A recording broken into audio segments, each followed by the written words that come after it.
Greetings, I'm Anthony, one half of the Printy Brothers. Together, Sean and I have dedicated ourselves to printing and painting every monster in the 5e Monster Manual.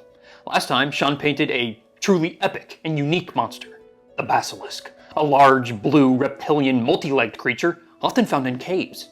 So what awesome, creepy, disgusting, and truly unique monster will I get to paint today?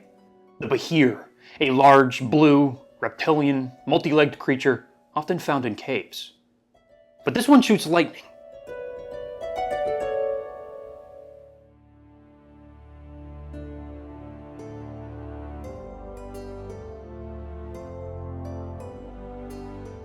This model is from Duncan's Shadow on my mini factory. This is a really cool sculpt and already goes a long way in differentiating itself from the Basilisk.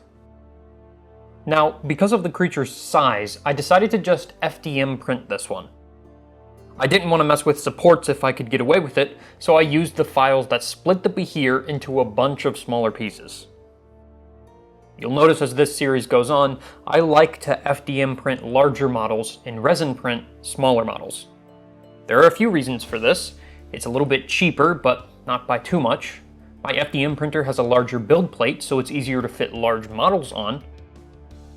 And at this scale, layer lines aren't as big of a deal. But the main reason is I enjoy using my FDM printer more than my resin printer. There are a lot less safety concerns to consider, and it's easier to monitor. I also just have a nicer FDM printer than I do a resin printer, so I like using it a little bit more.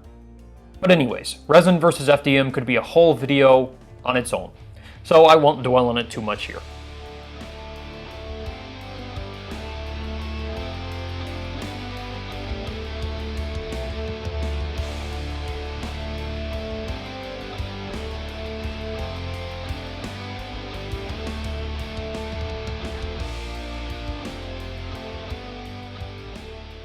But as a consequence of gluing all these pieces together, there were a bunch of ugly lines separating each piece.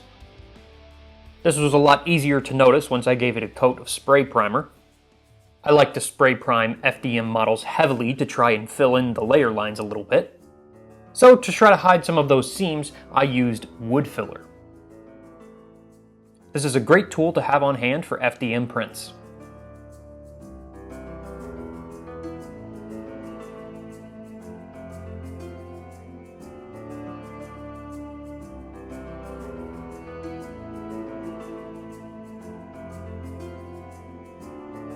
After a little bit of sanding, those seams are very difficult to see.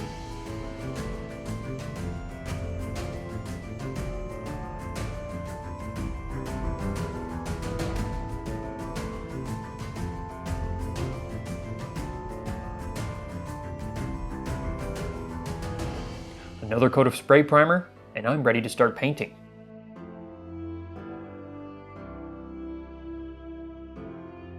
Now, I was initially a little nervous coming into this model. Sean had already painted his Basilisk, as I mentioned earlier, and that model turned out really cool. I'd be very happy to have that model down on the table, and I think it's a great candidate to show up in our Sundered Isles actual play. But the BEHIR is really quite similar. It's ironic that they are right next to each other in the Monster Manual. Just my luck. I imagine this is a similar feeling to what Sean is experiencing going into the Beholder, which is the next monster in this series, as I've also painted a Beholder in the past. But you can see how he deals with that in the next video. But I figured I would try to approach this paint job as I normally would.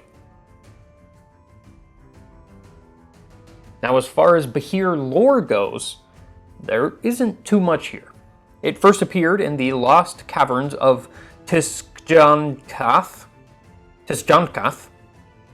in 1976, and later in Monster Manual 2, like a lot of D&D monsters. It's kind of just a big dragon-like creature for the party to fight. But it isn't quite a dragon. In fact, it's said the giants originally created the first of the BEHIRs to aid them in a war against dragons. BEHIRs are now fearful of dragons because of this. The BEHIR is a much higher CR than the Basilisk, an 11 compared to a 3. That places it somewhere between an adult dragon and a young dragon as far as CR scaling goes. Of course, I wouldn't put too much stock into CRs. The BEHIR has a pretty simple stat block. It has Lightning Breath for a cool AoE, and it can grapple and potentially swallow creatures, so that's always fun. Nothing about the BEHIR innately grabs me and pulls me in, except for its grapple. But I think it's a cool enough looking creature that it'd be fun to fight. It's also one of those creatures that you can really mold the lore of. It's relatively easy to flex what these things are and make them your own.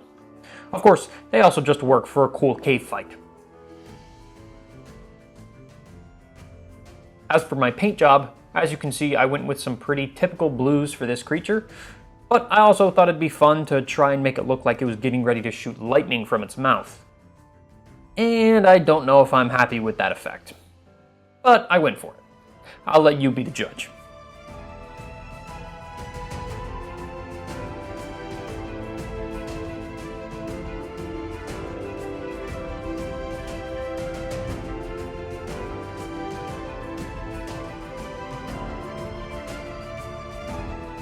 So, here's the BEHIR.